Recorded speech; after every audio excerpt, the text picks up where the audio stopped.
welcome back to the channel there, Papa's Posse. Once again, it's time for Papa's comic books, coffee, and more. Now, don't forget that QR code over there. You hit that code, it'll take you to my YouTube, my eBay, and my Instagram. All the social media you'll ever need. Okay, let's see who joined us today. Ooh, will you look at that? It is Walt Disney's Dumbo. This is a Little Golden Book Publishing Company book, 1998, Disney Enterprises, by Teddy Slater and Ron Diaz. Okay, clear the throat. And let's see what we have today. It's a brand new book, actually. I mean, it's not new, but it's new to, hasn't been opened. Okay, Dumbo.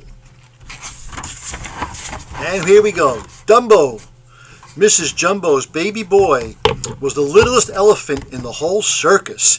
He had a cute little trunk and a short little tail, and two of the biggest, floppiest ears ever. Mrs. Jumbo thought everything about her son was just perfect, but everyone else thought his ears were just plain ridiculous. The audience sneered at him, and the other elephants scorned him. Those big ears kept getting poor Dumbo into big trouble. The first time Dumbo lined up in the circus parade with the other elephants, he tripped over his own ears. The other elephants did not think that was very funny. I would have thought it was very funny. Later, a bunch of bullies came to the circus. First, they teased Dumbo. When they got tired of that, they began to pinch and poke him. When one of the boys pulled his tail hard, Dumbo couldn't help but yell. Wait a minute, this kid has just as big ears as Dumbo. Dumbo's mother ran to the rescue and gave that bully the spanking he deserved. The bully cried, "Help, help, wild elephant!" The audience panicked and raced for the exits. Circus guards surrounded Mrs. Jumbo and tied her up. "Put that beast in the prison car before she tramples all our customers," the ringmaster ordered. So the guards threw poor Mrs. Jumbo into a locked cage. All she was doing was protecting Dumbo. Without his mother to protect him, Dumbo's life was harder than ever. The other elephants blamed Dumbo's big ears for giving them and Mrs. Jumbo a bad name. Luckily, Timothy Q. Mouse believed that the other elephants were wrong about Dumbo. Timothy decided to be Dumbo's friend.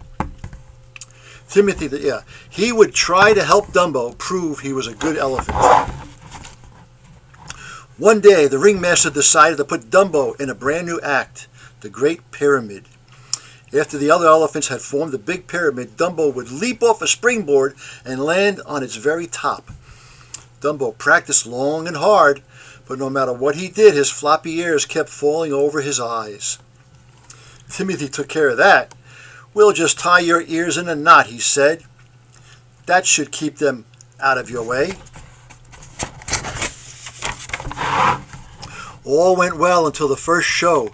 Dumbo's heart was pounding as he ran into the center ring. Suddenly, Dumbo's ears came undone, and he tripped over them, flying right into the teetering pyramid of elephants. Crash, smash, all the elephants came tumbling down. Oh no, poor Dumbo. The elephants were furious. They declared that Dumbo was no longer one of them. The ringmaster was so angry that he threatened to send Dumbo to a zoo. But when he calmed down a bit, he decided instead to make Dumbo a clown.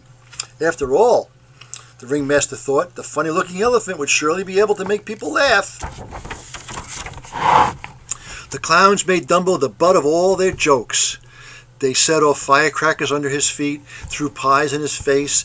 They tripped him and teased him. To top it off, they decided to dress Dumbo like a baby and make him jump out of a fake burning building. That's sad.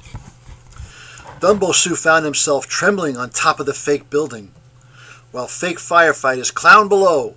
Too scared to jump, Dumbo felt the hot flames at his feet. Then he felt a shove from behind as one of the clowns pushed him out of the open window.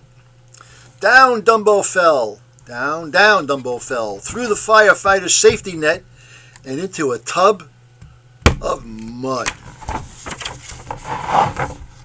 The audience laughed and laughed, but Dumbo felt like crying. To cheer him up, Timothy suggested that they visit Mrs. Jumbo. Late that night, the two pals sneaked over to the prison car. Mrs. Jumbo stuck her trunk out through the bars and gave her boy a big hug. "Don't let the hard times get you down," she told Dumbo. "Just do your best, and someday you'll be flying high." By the time Dumbo left his mother, he was feeling much better. With Timothy tucked snugly in his cap, Dumbo strolled into the countryside. He began to hop and then to dance. Far into the night, Dumbo frolicked into the moonlight, or moonlight, I should say. There he is, sleeping in a tree. The next thing Timothy knew, it was morning. He was surprised to find that he and Dumbo weren't in the circus tent or even on the ground. They were perched on a high branch of a very tall tree. They weren't alone. On a nearby branch sat a flock of crows. When Dumbo woke up, he was surprised too. He fell right out of the tree into a shallow pond. "I wonder how we ever got up there," Timothy said. "There's only one way up," the biggest crow said. "You must have flown." "But we don't know how to fly," Timothy protested. "It's easy," the crow replied. "Just flap your wings." The bird pointed to Dumbo's ears. Timothy thought flying could be Dumbo's chance to prove he was a star elephant. But Dumbo didn't remember flying. He didn't think he could do it again. "If you need a little help," a crow said, "take this." He handed Dumbo a shiny black feather. "It's magic," the crow explained. "Hold on to this, and you can't help but fly." Dumbo took the magic feather in his trunk and began to flap his ears. Faster and faster Dumbo flapped, but his feet remained planted firmly on the ground. "Come on, Dumbo," Timothy urged. "You just need a good start." Timothy and the crows led Dumbo up on a high ledge. The little elephant again began flapping his ears, and the crows gave a little push. Suddenly, Dumbo was in the air. At first he was scared and he almost crashed, but then he remembered his magic feather. He spread his big ears and suddenly he was flying like a bird. He swooped and soared. What fun it was to fly! After thanking the crows, Dumbo and Timothy headed back to the circus. They got there just as Dumbo's act was about to begin. Once more Dumbo found himself atop a burning building. Once more he was pushed through the window, but this time it was Dumbo who had the last laugh. For instead of dropping like a stone into the net, he glided carefully, gracefully, up into the air.